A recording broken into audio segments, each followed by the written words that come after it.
cette dernière chronique 2018 avec notre sommelier. Ne vous inquiétez pas, on n'annonce pas la fin, là. Il va être de retour en 2019. C'est juste que pour nous, c'est un grand moment parce que ça nous permet de boire du champagne. Il nous fallait une raison. Et quoi de mieux que de le faire en se disant « Hop, c'est la dernière chronique 2018 ». Donc, merci à Serge qui a eu l'excellente idée de nous amener du champagne et à sa femme qui nous a fait un dîner. Donc, oui, on va faire ça vite parce qu'on a des choses à faire. D'accord. On a faim. Bon, t'as fait un voyage là-bas. Okay, on le sait que ton travail, c'est de boire du vin. Oui. Mais on voyage encore aujourd'hui, sérieusement. Déguster. Déguster, oui, c'est vrai. Déguster parce que souvent, il le crache. Le crache. Oui, c'est ça. Le petit pot, oui. Beau gaspillage. Donc, Serge, on va jaser de quoi aujourd'hui? On s'en va. Ben, de quelle région on sait qu'on va boire du champagne? Évidemment. Donc, on est dans le nord de la France, bien entendu. Cette région-là a deux villes plus importantes que d'autres, là, soit Reims et Épernay. C'est les deux régions les plus populeuses. Oui, c'est ça, c'est bon. Okay. Et puis, on a en région, dans la région de la Champagne, on a 6 sous-régions. Les plus importantes, on a Montagne de Reims, la vallée de la Marne, où la Marne, c'est une rivière, et puis la Côte des Blancs. Par définition, la Côte des Blancs, c'est des champagnes faits exclusivement avec le chardonnay, parce qu'il y a 3 cépages autorisés en Champagne. Le chardonnay, c'est ce que je viens de dire, le pinot noir et le pinot meunier. Ces 2 derniers, c'est des raisins rouges, mais il n'y a pas de champagne rouge, il y a des champagnes rosés. Mais on peut faire du vin blanc avec des raisins rouges, mais l'inverse n'est pas vrai. Donc, c'est pour ça qu'on a des champagnes. Et chacun des cépages apporte des petites particularités au champagne, au produit final, et c'est ça qui fait la beauté des champagnes. Wow. D'ailleurs, lors de mon voyage, j'ai dû travailler fort quand même, parce que j'avais 5 vignobles que j'ai visités. Barbier-Louvet, Voirin, Jumelles, Mumm, on va en parler tantôt, Guy de Chassé et Deutz. D'ailleurs, chez Deutz, j'ai été reçu par M. Deutz. Lui-même en personne. Oui, lui-même en personne, une des quatrième génération, dis-je, de cette famille-là, dans un château. C'était pas facile. Non. Que voulez-vous? Vraiment. Donc, d'ailleurs, quand on parle mousseux ou champagne, on dit de sabrer le champagne. Bien, il y a une petite vidéo qui va circuler juste là et qui va nous montrer ça. De ta performance. Absolument. Et puis ça, c'est le résultat. Donc, quand on sabre le champagne... Ça a bien été, tu l'as ramené. Oui, absolument. Donc, c'est vraiment la portion exacte qui est enflée un peu là, dans la bouteille, qui part et puis qui donne ce résultat-là. C'est vraiment bien. Puis, ils ont la gentillesse aussi de mettre ça dans une petite boîte chez Mumm pour pas se blesser. Une boîte de souvenirs. Oui, en plus.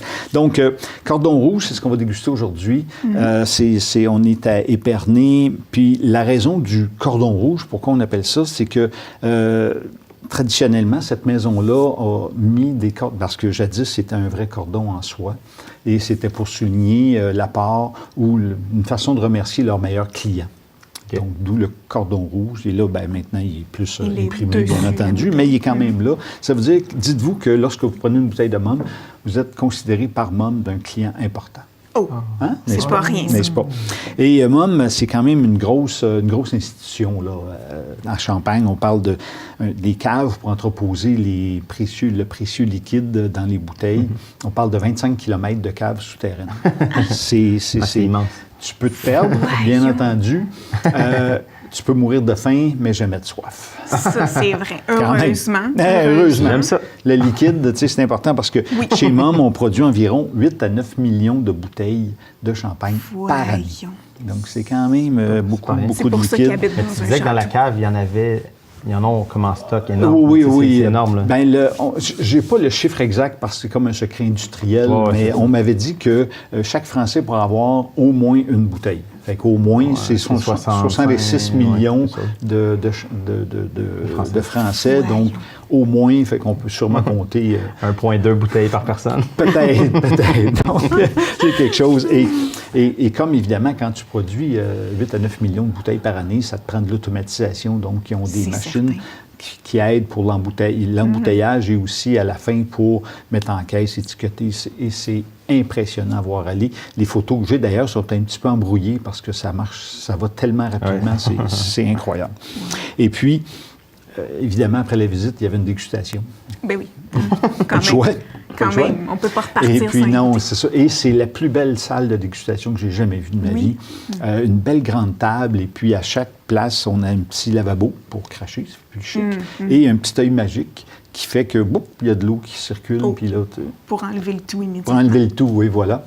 Voilà. Et puis là, j'ai eu à déguster 5 champagnes, dont entre autres 4 de la série RSRV, qui est, puis ça, c'est écrit, c'est la cave privée de la Maison Mumm. Donc, c'est pas tout le monde C'est qui du s'est haut de gamme. produit.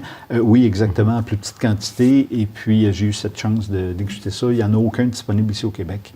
Et puis, mais j'ai aussi dégusté le R Laloux, qui est leur champagne haut de gamme, R pour René Laloux, qui a été le président de l'entreprise de 1935 à la fin des années 60. C'est vraiment lui qui a, à cette période-là, un petit peu avant la guerre, puis après la guerre ou pendant la guerre, il y a eu des problématiques avec le champagne parce que ça coûte cher un champagne, on le sait tous. Mais et là, avec la guerre, évidemment, les moyens n'étaient plus là pour en acheter. Et donc, il y a eu des creux de vague vraiment durant cette... parce que les Allemands qui en ont bu beaucoup, eux autres ne payaient pas vraiment. Ouais, C'était pas comme ça. Et puis, le Roger Laloux, c'est vraiment ce que je disais tantôt, leur champagne haut de gamme, il est vieilli 10 ans en cave, en bouteille, après être dégorgé, puis par la suite, on a la chance de le déguster.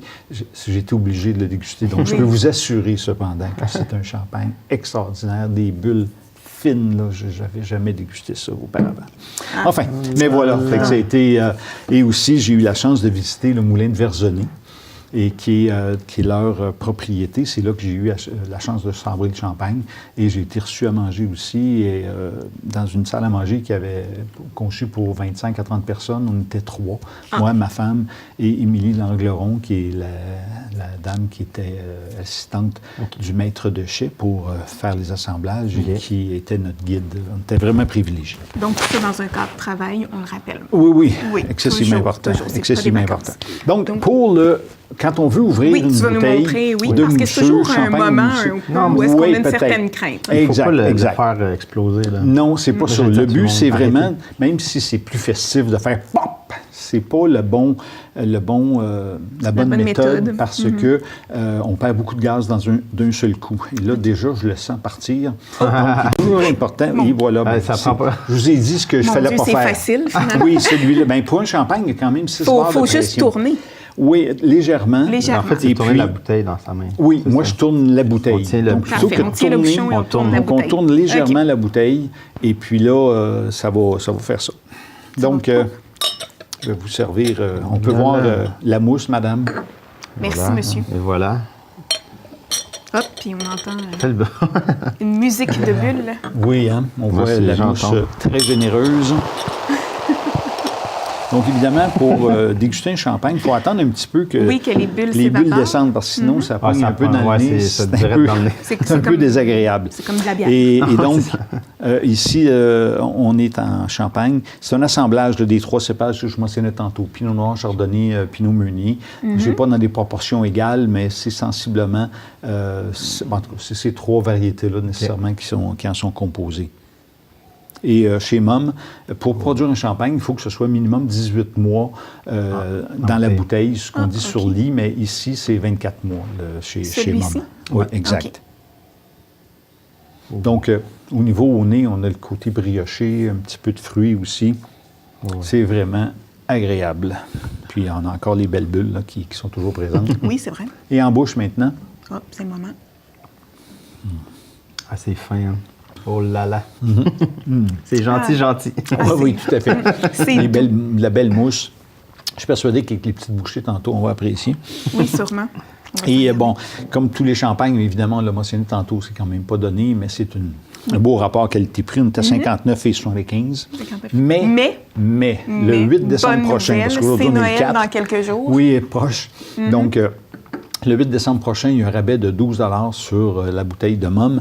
Donc, ce Avis qui à ramène tous. ça à 47 et 75, qui, Quand même. bien, évidemment, avec la fin de l'année 2018, Noël et tout ça. Faut se C'est une belle gâter. opportunité, Faut se exactement. gâter, donc. Et puis avec aussi, bon, évidemment, un apéro comme ça, mais aussi avec des petites bouchées qu'on va manger tantôt. On va avoir des crevettes et mangues avec une arancini tomatée, une petite sauce tomate. Wow. Donc là, Et ça, à la maison, Oh là là. c'est vrai. C'est vrai Oui, ce qu'il dit. Oh là là. là. Oui, oui. C'est en haut dans notre bureau. Et ça puis nous attend. des bouchées de pétoncle, un ceviche de pétoncle. Là, moi, ouf. Ok, je pense qu'on Wow, a assez on parlé. a- Il faut on a aller. vraiment Sur ce, C'est fini. C'est fini. Sur ce. Mais merci, Serge. Merci, Donc, belle, un tune quand belle même fin à de- l'année 2018. Oui. On se retrouve en 2019. Sans Passe faute. un beau temps des fêtes. Merci. Abuse pas trop des bonnes choses. Mais de toute façon, on sait que des fois, toi, tu craches. Donc, Oui, oui, Il je travaille. abuse Oui, Je travaille abuse. régulièrement. Oui, c'est ça. C'est Voilà. dans le cadre du travail. Donc, on se laisse là-dessus. On se retrouve en 2019.